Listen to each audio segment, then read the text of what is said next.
Utah quarter.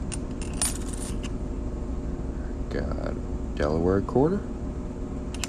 And we got Arkansas quarter. We're going to make these 3 quarters into rings.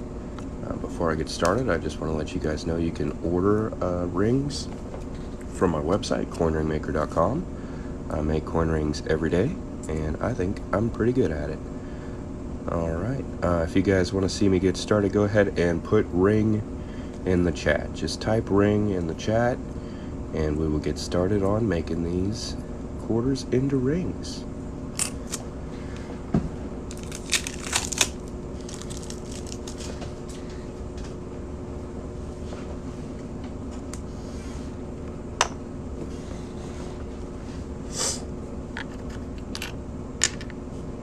There we go, we got one. Alright, let's see if we can get like 3 people to type ring into the chat. And then we can get started on making these coins into rings.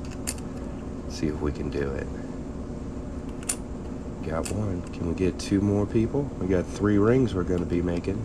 I need to see 3 rings in the comments. If you want to see these made into rings, tap ring into the comments. Alright, there we go. Thank you very much. I appreciate it.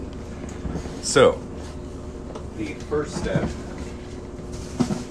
is to punch a hole in the center of these coins. And to do that, I use this pretty handy little tool. If you guys are interested in getting started in making rings, I have a recommended tool list on my website, and this is definitely on there. It's super useful, very quick, very clean. So, to punch holes, I have to go onto the ground. So while I reposition my camera, y'all go ahead and just tap the screen a whole bunch. I can see how many likes I've got, and it's 0. So if y'all could make that go higher than 0 while I move my camera around, that would be awesome.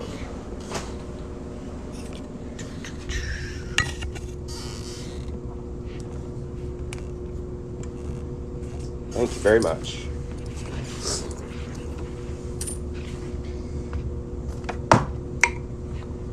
And these little interactions are just going to help bring more people in here. So throughout the video, I'm going to be asking you guys to do little things for me, and I really appreciate you doing it.